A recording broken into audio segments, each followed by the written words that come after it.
அனைவருக்கும் வணக்கம். இந்திய விமானப்படையின் அஸ்ட்ரா பியோட் விசுவல் ரேஞ்ச் ஏவுகணையை வலையமைப்பு முறையில் வெற்றிகரமாக சோதனை செய்தது. இந்தியாவின் வான்வெளி போர் திறன்களில் ஒரு முக்கிய மைல்கல்லை பிரதிபலிக்கிறது. இந்த திறன் 2 LCA தேஜஸ் போர் விமானங்கள் மூலம் நிரூபிக்கப்பட்டுள்ளது. ஒரு விமானம் இலக்கை கண்டறிந்து கண்காணிக்க அனுமதிக்கிறது, மற்றொன்று அமைதியான முறையில் பகிரப்பட்ட இலக்கு தரவுகளின் அடிப்படையில் அஸ்ட்ரா ஏவுகணை ஏவுகிறது. இந்த சாதனை இந்திய விமானப்படையின் செயல்பாட்டு தந்திரங்கள் மற்றும் மின்னணு போர் திறன்களில் குறிப்பிடத்தக்க பாய்ச்சலை குறிக்கிறது. அஸ்ட்ரா ஏவுகணையின் பிணைய பயன்முறையானது IAFஇன் நெட்வொர்க் மைய போரை தழுவியதை காட்டுகிறது. ஒரு விமானம் சென்சாராகவும் மற்றொரு விமானம் சுடும் வீரராகவும் செயல்பட்டு இந்த யுக்தி ஆச்சரியமான தாக்குதலை நடத்தும் IAFஇன் திறனை பெரிதும் மேம்படுத்துகிறது. ஏவப்படும் விமானம் எதிரியின் ரேடார் அமைப்புகளால் கண்டறியப்படாமல் இருக்கும், ஏனெனில் இலக்கை அடைய அதன் சொந்த ரேடாரை செயல்படுத்த வேண்டிய அவசியமில்லை. பிணைய முறையில் ஏவுகணைகளை செலுத்தும் திறன் IAFஇன் போர் விமானங்களின் உயிர் வாழ்வையும் செயல்திறனையும் கணிசமாக மேம்படுத்துகிறது. இந்த தந்திரோபாய AEW&C அமைப்புகள் அல்லது தரை அடிப்படையிலான ரேடார்கள் போன்ற பிற தளங்களின் தரவை நம்பி ஒரு போர் விமானத்தை அதன் சொந்த ரேடார் வரம்பிற்கு அப்பால் இலக்கை ஈடுபடுத்த அனுமதிக்கிறது. நிகழ்நேர தரவை பகிரும் திறன் மற்றும் ஒருங்கிணைந்த தாக்குதலில் ஈடுபடும் திறன் IAFஇன் செயல்பாட்டு திறனை விரிவுபடுத்துகிறது மற்றும் எதிரிகள் அத்தகைய தந்திரோபாயங்களுக்கு எதிராக பாதுகாப்பதை மிகவும் கடினமாக்குகிறது. பாதுகாப்பான தரவு பரிமாற்றத்திற்கான மென்பொருள் வரையறுக்கப்பட்ட ரேடார்களின் பயன்பாடு நெரிசல் மற்றும் மின்னணு எதிரி நடவடிக்கைகளுக்கு எதிராக தொடர்பு இணைப்புகளை மீள்தன்மையுடன் இருப்பதை உறுதி செய்கிறது. இந்த வலுவான தகவல் தொடர்பு கட்டமைப்பானது வெற்றிகரமான பலதள செயல்பாடுகளுக்கு இன்றியமையாதது. இவற்றின் மூலம் IAF அவற்றின் போர் திறனை அதிகரிக்க உதவுகிறது. மேலும் அஸ்ட்ராவின் நெட்வொர்க் பயன்பாட்டு முறையானது எதிர்கால மோதல்களில், குறிப்பாக ஆச்சரியம் முதன்மையான சூழ்நிலைகளில் மிகவும் நெகிழ்வான மற்றும் ஆற்றல் மிக்க அணுகுமுறையை செயல்படுத்துகிறது. தாக்குபவரின் இருப்பை வெளிப்படுத்தாமல் தூரத்தில் இருந்து எதிரிகளை அமைதியாக ஈடுபடுத்தும் திறன் காற்றின் மேன்மையை அடைவதில் தீர்க்கமானதாக இருக்கும். முடிவில் அஸ்ட்ரா BVR ஏவுகணையின் வெற்றிகரமான சோதனையானது ஒரு நெட்வொர்க் பயன்பாட்டு முறையில் IAFக்கு குறிப்பிடத்தக்க முன்னேற்றத்தை குறிக்கிறது. இது IAFஇன் மின்னணு போர் திறனை மேம்படுத்துவது மட்டுமல்லாமல் எதிர்கால மோதல்களில் தீர்க்கமானதாக நிரூபிக்கக்கூடிய புதிய செயல்பாட்டு உத்திகளையும் அறிமுகப்படுத்துகிறது. இத்தகைய மேம்பாட்டு தொழில்நுட்பங்களை மேம்படுத்துவதற்கும் ஒருங்கிணைப்பதற்கும் IAFஇன் தொடர்ச்சியான முதலீடு ஒரு அதிநவீன விமான போர்ப்படையை பராமரிப்பதற்கான தெளிவான அறிகுறியாகும். அடுத்த செய்தி, Su-30 MKI உற்பத்தி வரி மூடப்பட்டதன் காரணமாக பொருளாதார வீழ்ச்சியின் காலகட்டத்தை எதிர்கொண்ட பிறகு நாசிக் பகுதி ஒரு புதிய நம்பிக்கையை அனுபவித்து வருகிறது.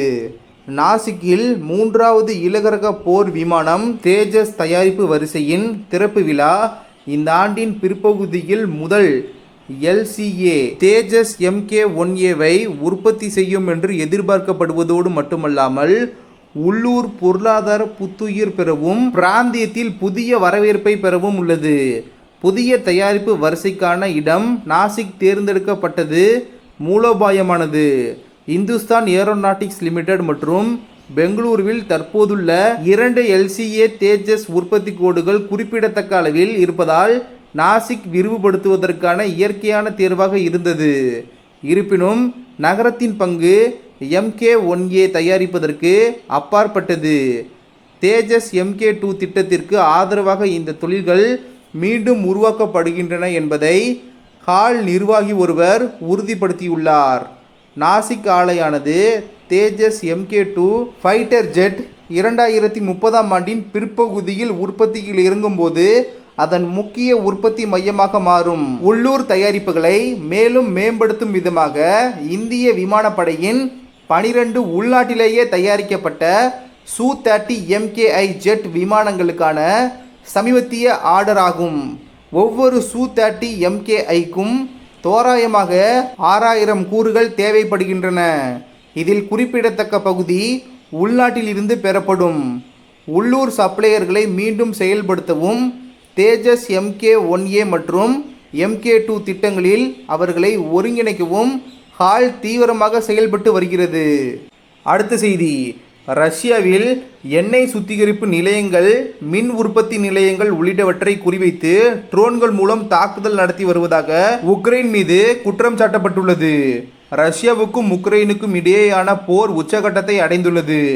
உக்ரைன் படை ரஷ்யாவின் குர்ஸ்க் பிராந்தியத்தில் நுழைந்து கடந்த ஒரு மாதமாக தாக்குதல் நடத்தி வருகிறது.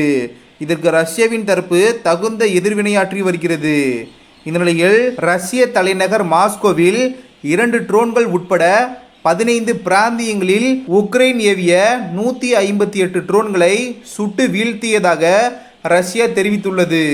மேலும் எண்ணெய் சுத்திகரிப்பு ஆலைகள் மற்றும் மின் உற்பத்தி நிலையங்களை குறிவைத்து உக்ரைன் தொடர்ச்சியாக ட்ரோன் தாக்குதலை நடத்தி வருவதாக ரஷ்யா குற்றம் சாட்டியுள்ளது. இது குறித்து ரஷ்ய பாதுகாப்பு அமைச்சகம் கூறுகையில், உக்ரைன் எல்லையில் உள்ள குர்ஸ்க், பிரையன்ஸ்க், வோரோனேஜ் மற்றும் பெல்கரோட் ஆகிய பகுதிகளில் 122 ட்ரோன்கள் சுட்டு வீழ்த்தப்பட்டுள்ளன என்று தெரிவித்துள்ளது. மாஸ்கோ பிராந்தியத்தில் உள்ள அதிகாரி ஒருவர் கூறுகையில், கசிரா நிலக்கரி மின் உற்பத்தி நிலையத்தை தகர்க்க 3 ட்ரோன்கள் முயன்றன. ஆனால் குறிப்பிட்டு சொல்லக்கூடிய அளவில் சேதங்கள் இல்லை, மின்சார விநியோகம் தடைபடவில்லை என்றார். ஆனால் கபோட்னியாவில் உள்ள மாஸ்கோ எண்ணெய் சுத்திகரிப்பு ஆலையில் தீ விபத்து ஏற்பட்டதாக ரஷ்ய ஊடகங்கள் செய்தி வெளியிட்டுள்ளன. முன்னதாக உக்ரைன் எரிசக்தி உள்கட்டமைப்புகளை குறிவைத்து 200க்கும் மேற்பட்ட ட்ரோன்கள் மூலம் ரஷ்யா தாக்குதலை நடத்தியது. இந்த நிலையில் தங்களது மின் உற்பத்தி கட்டமைப்புகளை உக்ரைன் குறிவைப்பதாக ரஷ்ய தரப்பு தெரிவித்துள்ளது. 2022 பிப்ரவரியில் உக்ரைனில் ரஷ்யா தனது தாக்குதலை தொடங்கியதிலிருந்து இரு தரப்பினரும் மாறி மாறி எரிசக்தி உள்கட்டமைப்பை தகர்ப்பதையே இலக்காக கொண்டு செயல்பட்டு வருகின்றனர் என்பது குறிப்பிடத்தக்கது. அடுத்த செய்தி, வங்கதேசத்தில் பெய்த கனமழை வெள்ளத்துக்கு இதுவரை 59 பேர் உயிரிழந்துள்ளதாக தகவல் வெளியாகியுள்ளது. நாட்டில் கடந்த சில நாட்களாக கனமழை பெய்து வருகிறது. 11 மாவட்டங்களில் 53 லட்சத்திற்கும் அதிகமான மக்கள் வெள்ளத்தால் பாதிக்கப்பட்டுள்ளனர். கனமழைக்கு இதுவரை 59 பேர் பலியாகியுள்ளனர். வீடுகள், கட்டடங்களில் வெள்ள நீர் சூழ்ந்துள்ளது. இதனால் மின் விநியோகம், சாலை இணைப்பு, போக்குவரத்து உள்ளிட்டவற்றால் பொதுமக்கள் கடுமையாக பாதிக்கப்பட்டுள்ளனர். 53 லட்சம் பேர் வரை பாதிக்கப்பட்டுள்ளதாகவும் 3900க்கும் மேற்பட்ட நிவாரண மையங்களில் தங்க வைக்கப்பட்டுள்ளனர். அவர்களுக்கு உணவு, குடிநீர், மருந்து உள்ளிட்ட அத்தியாவசிய பொருட்கள் வழங்கப்பட்டு வருகிறது. இந்த வீடியோ இன்ஃபர்மேட்டிவாக இருந்தால் சேனலை சப்ஸ்கிரைப் செய்து கொள்ளுங்கள். நன்றி. ஜெய் ஹிந்த்.